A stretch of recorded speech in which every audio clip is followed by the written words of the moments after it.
that has really been at the core of my work ethic, my mission statement, my driving force in my life, is to prove that worth, to prove that there is some deeper burning desire than just to like have a career, you know, but to actually make something of myself. So we're actually, sorry for the bump.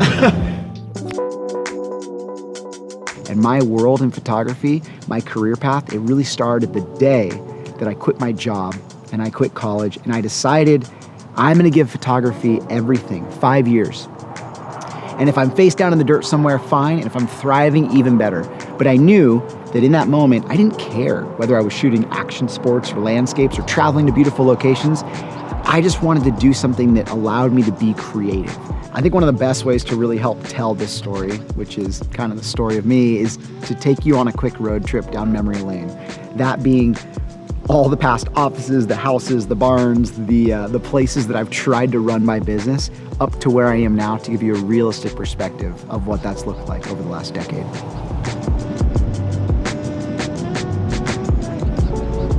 I mean, so this place behind me was basically my first, I guess, space I could call my own. It was the first space I could claim as mine. I moved in here when I was 20 or so, and I bought some like desk off Craigslist, put it in the corner of my house, and literally the entirety of my house was filled up by that desk. And it was a converted barn. It was so poorly sealed and ventilated that snakes would come in there, grasshoppers, lizards. It was not uncommon to find black widows like on my desk, and you know, if a strong wind blew or if a storm, there would be buckets on the ground. It was a pretty brutal setup. At one point, it had 2 horses inside. It was pretty rad.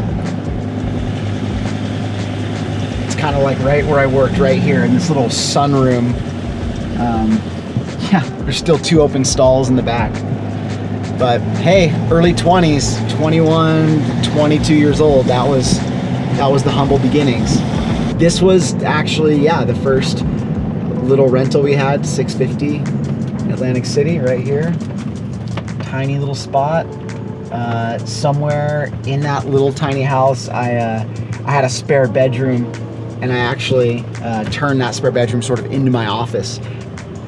This was the second rental that me and Bree had, actually, and it looks good. I think it's for sale now. Jeez, we wanted to buy this house so bad. This is the house that my son was born in. Oh man, but it was dire. You know, it was created a lot of tension having sort of right next to my bedroom a spare bedroom where that was where my computers were. That was where work was, and it created some hard times. And I kind of started to have this process and realized that, man, moving where I work outside of my house would be so helpful.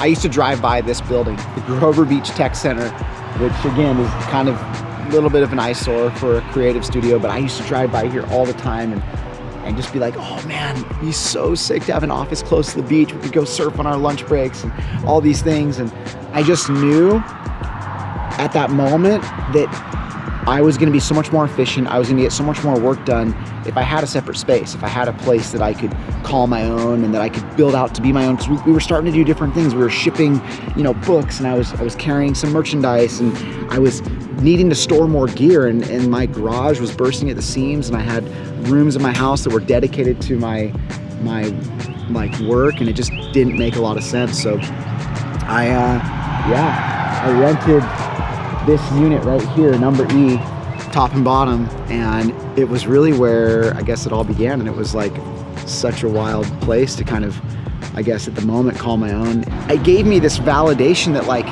this career path was real. This is something I could make of myself, and just being able to separate work from home became so powerful. But like all good things, they come to an end, and you know, I needed something more custom. I needed something a little bigger. I think we were a little limited in there.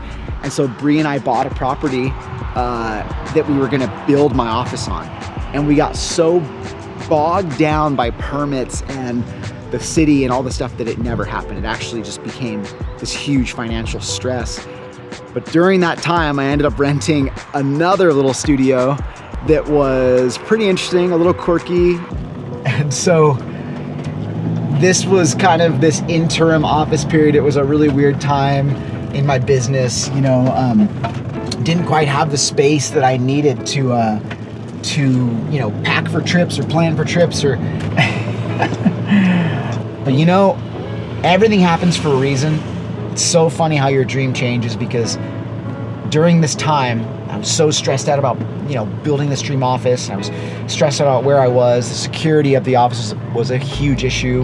We had break-ins amongst other things, and I found this one building that was like the dream. I had always dreamt of having a space that I could have community events and have enough space to like have a small gallery and all these things. And when I saw this building, I was like, what do I need to do to make that happen? And I guess just kind of setting out, being like, this is the goal, this is the dream.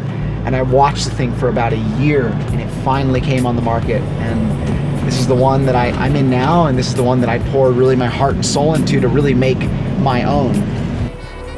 This is it. This is the space. I guess you could say it took 10 years in the making, but the dream for me, I think, as it evolved, became to make some sort of community spot where I could have events and I could support a team and I could actually have a gallery that's a part of my business. And yeah, bought the building, kind of went all in and made it kind of what we wanted. And to be honest, like, it's taught me so much about like the idea of pursuing, I guess, a passion and not being afraid and taking those risks and those goals, and of just creating really what you want in your business. And this building is kind of where I see myself for the long haul. It's got the space to do bigger production jobs. It's got a rad event space. It even has a killer kitchen where we can all hang out, and hey, there's even a climbing wall inside. So I guess for me, this was the manifestation of all those years of